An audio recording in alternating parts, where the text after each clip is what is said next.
मेरे प्रिय छात्रों, मेरा नाम M.K. अंजनामूर्ति है। मैं पिछली कक्षा में आपको हिंदी वर्णमाला के बारे में समझाया था।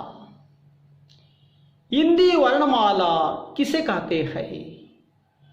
हिंदी वर्णमाला में स्वर, व्यंजन, योगवाहक के बारे में आपको समझाया था। स्वर कितने हैं, स्वर में कितने प्रकार है, व्यंजन कितने हैं, योगवाहक कितने हैं, योगवाहकों में कितने प्रकार है। कुल हिंदी वर्णमाला में कितने वर्ण हैं, 12 कड़ी को किस तरह पढ़ना है, आदि विषयों के बारे में मैं आपको समझाया था। छात्रों, आज से हम हिंदी किताब में रहने वाले गद्य पद्य के बारे में शुरू करेंगे। तो उनमें पहला कविता है जय जय भारत माता। यह कंठस्थ के लिए है। यह आप सभी कंठस्थ करना होगा। इस कविता को आप सभी कंठस्थ करना होगा। छात्रों, इस कविता के कवि है मैथिली शरण गुप्त। हिंदी साहित्य के प्रसिद्ध कवि है मैथिली शरण गुप्त।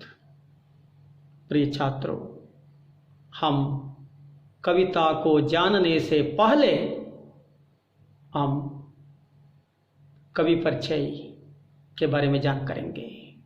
ಆತ್ಮೀಯ ವಿದ್ಯಾರ್ಥಿಗಳೇ, ನಾವು ಇಂದಿನ ತರಗತಿಯಲ್ಲಿ ಹಿಂದಿ ವರ್ಣಮಾಲೆಯ ಬಗ್ಗೆ ತಿಳ್ಕೊಂಡಿದ್ವಿ.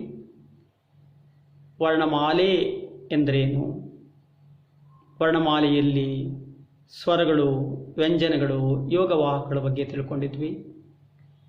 ಹಿಂದಿ ವರ್ಣಮಾಲೆಯಲ್ಲಿ ಎಷ್ಟು ಅಕ್ಷರಗಳು ಬರುತ್ತೆ ಅಂತ ತಿಳ್ಕೊಂಡಿದ್ವಿ.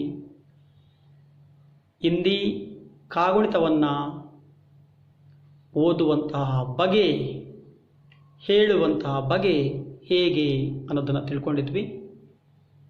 ಇಂದಿನಿಂದ ನಾವು 9ನೇ ತರಗತಿಯ ಹಿಂದಿ ವಿಷಯದ ಪಠ್ಯಕ್ರಮವನ್ನು ಪ್ರಾರಂಭಿಸೋಣ. ಈ ವಿಷಯದಲ್ಲಿ ಬರುವಂತಹ ಗದ್ಯ ಪದ್ಯಗಳೆರಡ ಬಗ್ಗೆ ತಿಳಿತಾ ಹೋಗೋಣ. 9ನೇ ತರಗತಿಯಲ್ಲಿ ಹಿಂದಿ ವಿಷಯದಲ್ಲಿ ಬರುವಂತಹ ಗದ್ಯ ಪದ್ಯಗಳ ಬಗ್ಗೆ ಇವತ್ತಿನಿಂದ ತಿಳಿತಾ ಹೋಗೋಣ. प्रिय छात्रों, उनमें पहला कविता है जय जय भारत माता। इस कविता के कवि है हिंदी साहित्य के श्रेष्ठ कवि मैथिली शरण गुप्त। छात्रों, हम कविता जानने से पहले कवि परिचय के बारे में, कवि मैथिली शरण गुप्त जी के बारे में जान करेंगे। मैथिली शरण गुप्त राष्ट्र कवि है। हिंदी साहित्य में राष्ट्र कवि पुरस्कार पाने के राष्ट्र कवि पुरस्कृत कवियों में मैथिली शरण गुप्त भी एक है। ಹಿಂದಿ ಸಾಹಿತ್ಯದಲ್ಲಿ ಮೈಥಿಲಿ ಶರಣಗುಪ್ತರವರು ರಾಷ್ಟ್ರಕವಿ ಪ್ರಶಸ್ತಿ ಪುರಸ್ಕೃತರು. इनका जन्म चिरगांव, झांसी जिला, उत्तर प्रदेश में हुआ।